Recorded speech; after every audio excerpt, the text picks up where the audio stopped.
Hello, नमस्ते. मी doctor विजय Gaikwad, MD homeopathy. मी गेली 24 वर्ष homeopathy practice करतो उमरगा येथे.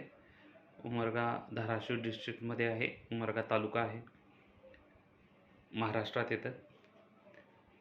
मी खास महाराष्ट्रीयन लोकांसाठी होमिओपॅथीची सर्व माहिती मराठीतून देण्याचा मी प्रयत्न करत असतो आणि सर्व लोकांपर्यंत ही माहिती पोहोचावी यासाठी मी हे माहितीपर होमिओपॅथीचे व्हिडिओज बनवत असतो.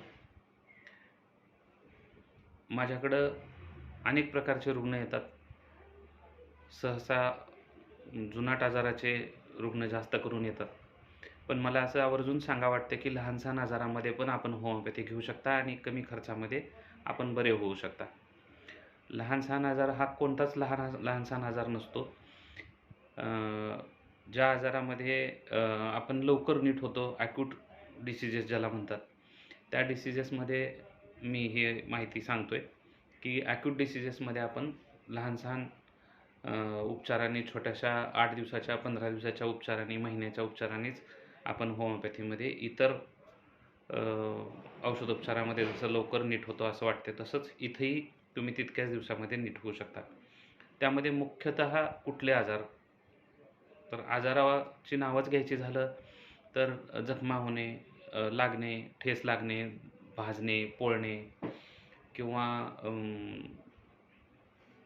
पोट दुखणे, लूज मोशन्स, शौचास होणे, उलट्या होणे, उन्हामुळे झालेला त्रास. आता सध्या उन्हाळा चालू आहे, मेचा महिना आहे 2024. तर या सगळ्या गोष्टींसाठी, तसेच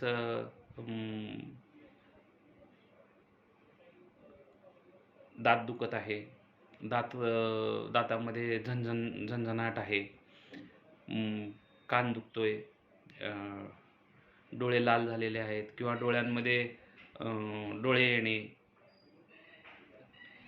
डोळ्याला अचानकच लालाई येणे, डोळ्यातून पाणी वाहणे, सर्दी, शिंका, खोकला, ताप, typhoid, malaria, chikungunya, dengue, flu, अशा अनेक आजारांमध्ये आपण काहीच दिवस औषध घेऊन होमिओपॅथीने बरे होऊ शकता. होमिओपॅथीमध्ये जुनाट आजारासाठी, न नीट होणाऱ्या आजारासाठी किंवा वारंवार होणाऱ्या आजारासाठी बऱ्याच वेळा लोक प्रामुख्यानं येणं पसंत करतात. मग ते आजार लहान असो किंवा मोठे असो. कॅन्सरसारखे आजार, किडनी फेल्युअर, लिव्हर सिरोसिस किंवा पॅरालिसिस, सोरियासिस, एक्झिमा, पांढरा कोड, मूळव्याध, मुतखडा, टॉन्सिल्स, अपेंडिक्स किंवा अशा सर्वच आजारामध्ये जिथे की आपल्याला ऑपरेशन करायची भीती वाटते किंवा ऑपरेशन करण्याची क्षमता नाही, असे लोक ही होमिओपॅथीमध्ये येऊन उपचारांनी हे आजार नीट होण्यासाठी म्हणून होमिओपॅथीचे उपचार घेतात. पण त्यासाठी थोडा दीर्घ काळ लागतो. जसे की काही आजारामध्ये 1 वर्ष लागू शकतो, काही आजारांमध्ये 2 वर्ष लागू शकतात, काही आजारामध्ये कितीही औषधं दिली तरी काही आजार इनक्युरेबल असल्यामुळं ते नीट होत नाहीत. पण त्या आजारामध्ये सुद्धा तुमचं जे लाईफ एक्सपेक्टन्सी आहे ती वाढवता येते, क्वालिटी ऑफ लाईफ वाढवता येते, जेणेकरून की तुम्हाला त्या आजारामध्ये होणारे त्रास कमी होतील.